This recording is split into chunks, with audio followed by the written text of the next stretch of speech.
Hello भाई लोग, मैं हूँ फैक्ट भाई। और क्या आपको पता है शिनचैन एक असली इंसान पर आधारित है? क्या आपको भी ये पिक्चर याद है? अगर हाँ तो आप गलत हो।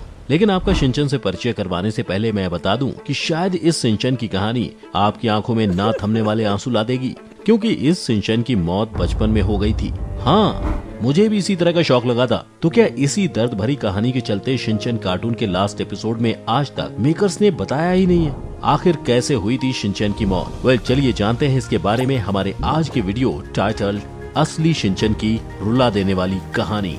कहते हैं एक बच्चे को खोने का दर्द जितना उसकी माँ को होता है, शायद ही इस धरती पर किसी और को होता हो। और ऐसे ही एक दर्द से गुजरना पड़ा मिसाई नोहारा को, जब उन्होंने अपने बच्चे शिनचैन को खोया, जिसके बाद अपने बेटे के लिए सजाया हर एक सपना उनकी आंखों के सामने चूर चूर हो गया, जिसने उन्हें अंदर से झंझोड़ कर रख दिया। अपने इसी टूटे हुए सपने को फिर से जीने के लिए उन्होंने शुरुआत की एक ऐसी स्केच बनाने की जिसमें उन्होंने एक एक करके अपने बीते हुए जिंदगी के खूबसूरत पलों और लम्हों को फिर से जीना शुरू कर दिया, जिसमें मिसाई ने सबसे पहले उस इंसान को ढाला जिसके साथ उसने अपनी जिंदगी के बेहतरीन लम्हों की शुरुआत की थी, जिसके आने से उनकी जिंदगी ने एक प्यारा सा मोड़ ले लिया था। और मैं जिसकी बात कर रहा हूँ वो कोई और नहीं, शिनचैन के पिता हिरोशी नोहारा थे, जो एक अच्छे पति होने के साथ साथ एक जिम्मेदार पिता भी थे।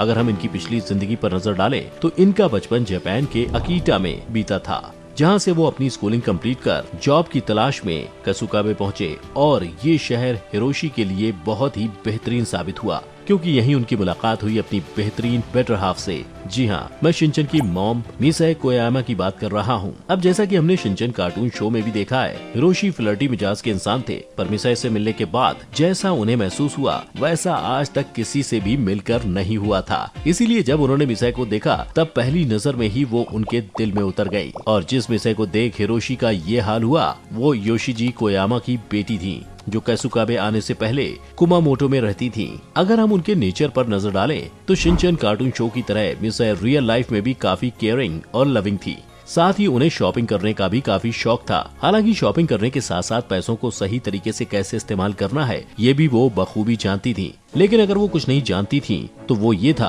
किसी चीज को डेडिकेटेडली कैसे करना है। तभी तो शो में भी उनका एक दिन डाइट प्लान होता था और दूसरे ही दिन प्लान चेंज। लेकिन जब इनकी मुलाकात हिरोशी से हुई तो उनकी सुई हिरोशी पर ही अटक गई और उनके जीवन में ये कभी उनके डाइट प्लान की तरह नहीं बदले, जिसके चलते दोनों ने अपना हाथ एक दूसरे के हाथ में देकर पूरा जीवन साथ बिताने का फैसला लिया। हालांकि बढ़ते समय के साथ उन्हें कई उतार चढ़ाव का सामना करना पड़ा, जिसे पार करते दोनों एक साथ जिंदगी के सफर में बढ़ते चले गए। इसी बदलते समय के साथ इन दोनों की जिंदगी में एक ऐसा नन्हा मुन्ना मेहमान आया जिसने हिरोशी और मिसाई के छोटे से बाग को गुलशन कर दिया। और ये नन्हा मुन्ना था हमारा प्यारा शिनचैन, जिसे पाकर हिरोशी और मिसाई की खुशी का ठिकाना नहीं रहा, जिसके चलते अपने माँ बाप के प्यार दुलार के साथ शिनचैन धीरे धीरे बड़ा होने लगा। इनके परिवार में सब कुछ होने के बावजूद हिरोशी के सुबह जॉब पर जाने और मिसाई के घर के कामों में बिजी रहने से शिनचैन को एक अकेलापन महसूस होने लगा था। लेकिन शिनचैन को कहाँ पता था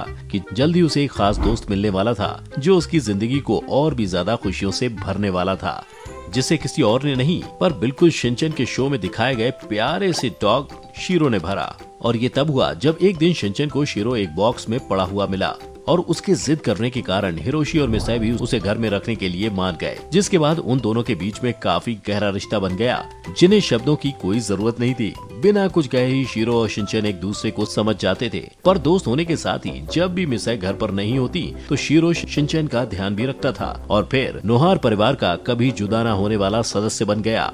पर शिनचैन के पास सिर्फ उनका परिवार और शीरो ही नहीं, कसुकाबे गैंग भी थी, जिसमें मौजूद उसका हर दोस्त शिनचैन के लिए कुछ भी कर गुजरने के लिए तैयार था। और शिनचैन के दोस्तों की इस लिस्ट में सबसे पहले है कजामा तोरू, जो स्टडीज में अच्छे होने के साथ ही इंटेलिजेंट और मैच्योर भी था। इसके अलावा दूसरी थी नेने सकुराडा, जिसे घर घर खेलना बहुत पसंद था, जिसमें माँ का रोल लेकर उसे सबको डांटने में बहुत ही मजा आता था। लेकिन इन दोनों के अलावा इस फ्रेंड लिस्ट में मसाओ साटो और बो सुजुकी भी है, जो उसके अच्छे दोस्त में से थे।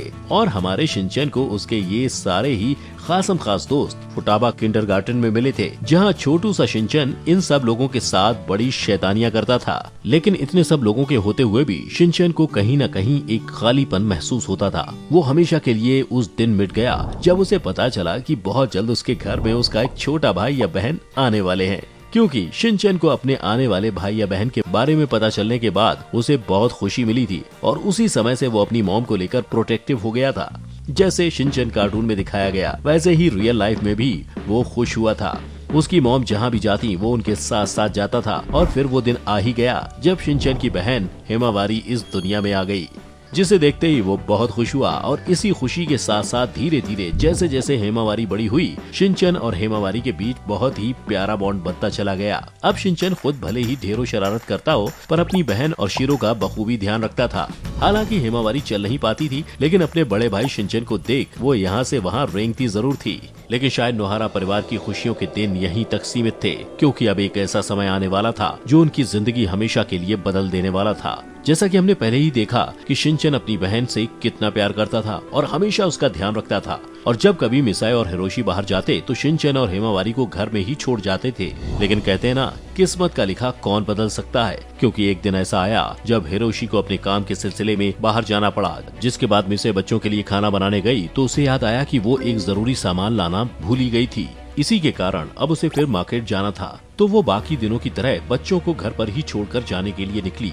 पर उस दिन बाहर मौसम बहुत खराब हो गया था, जिसके कारण उसे बच्चों को घर पर छोड़ना गवारा नहीं था। इसलिए मिसाई बच्चों को अपने साथ ही ले गई। पर उन्हें कहाँ पता था कि जिस अंधेरी रात से वो अपने बच्चों को बचाने की सोच रही थी, वही आज हमेशा के लिए उनके बच्चों को निगलने वाली थी। जब मिसाई अपने बच्चों के लिए सामान लेने मॉल पहुंची, तब वो शॉपिंग में बिजी थी। इतने में हेमावारी बाहर रोड की ओर चली गई थी, जिस पर मिसाई का ध्यान नहीं गया। पर इस पर शिनचैन की नजर पड़ते ही वो हेमावारी को पकड़ने के लिए दौड़ पड़ा। लेकिन इतने में एक ट्रक दोनों को बड़ी बेरहमी से कुचलकर गुजर गया और चारों तरफ की जमीन खून से लथपथ हो चुकी थी। लोगों का जमावड़ा घिर गया था। जब मिसाई वहां हुए हादसे को देखने पहुंची तो ये देखकर उसके होश उड़ गए कि जिन बच्चों को उसने अपने पलकों तले हर मुसीबत से बचा कर रखा, आज वही बच्चे बेजान जमीन पर पड़े हुए थे और वो हालात के हाथों बेबस बनी कठपुतली की तरह कुछ नहीं कर पाई। अब आप जरा सोचिए, जिस माता पिता ने इतने दुलार के साथ अपने बच्चों को पाला था, जब उसके मरने की खबर उनके पास पहुंची होगी तो उन पर क्या बीत रही होगी। जिस पिता ने अपने बेटे के बढ़ते कदमों के साथ हजारों सपने संजोए थे, उसी की मौत की खबर जब उनके कानों में पड़ी तो मानो उनके पैरों तले जमीन खिसक गई हो। उनकी जीने की तमन्ना ही खत्म हो गई। और इस दुर्घटना के लिए हिरोशी ने मिसाई को जिम्मेदार ठहरा दिया, जिसके कारण हिरोशी और मिसाई ने एक दूसरे से सालों तक बात नहीं की। लेकिन एक बच्चे को खोने का दर्द सिर्फ उसकी माँ ही जानती थी, जिसके कारण हर बीतते दिन के साथ मिसाई की आंखों के सामने शिनचैन का खिलखिलाता हुआ चेहरा और भी ज्यादा गहरा होने लगा था। और फिर वही हुआ जो मैंने आपको वीडियो की शुरुआत में बताया कि कैसे मिसाई ने स्केच बनाकर अपने बच्चों की यादों में गुम हो गई थी, जिसे देख शायद भगवान को भी दया आ गई और इस माँ के दुख को पूरी दुनिया को बताने के लिए पूरे 10 साल बाद योशितो उसोई को मिसाई के पास भेज दिया, जो एक महंगा आर्टिस्ट थे। और मिसाई के इस दर्द भरी कहानी को सुन योशितो ने फैसला किया क्रेयॉन शिनचैन कार्टून बनाने का, जिसे सबसे पहले जापानीज वीकली मैगजीन में फुटाबाशा पब्लिशर द्वारा 1990 में पब्लिश किया गया। पर जिस शिनचैन की कहानी इतनी दर्द भरी है, क्या सच में ऐसा कुछ हुआ भी था?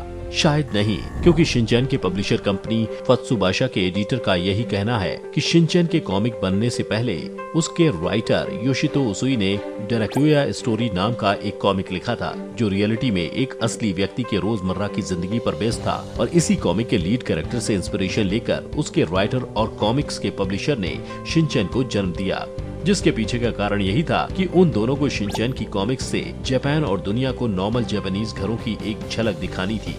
सो आपको क्या लगता है, इस बात में कितनी सच्चाई है? अपना जवाब हमें कमेंट करके जरूर बताइएगा। इसके साथ ही वीडियो अगर अच्छी लगी हो तो इसे लाइक, शेयर और चैनल को सब्सक्राइब करना मत भूलिएगा। फिर मिलेंगे किसी और वीडियो में, तब तक के लिए जय हिंद।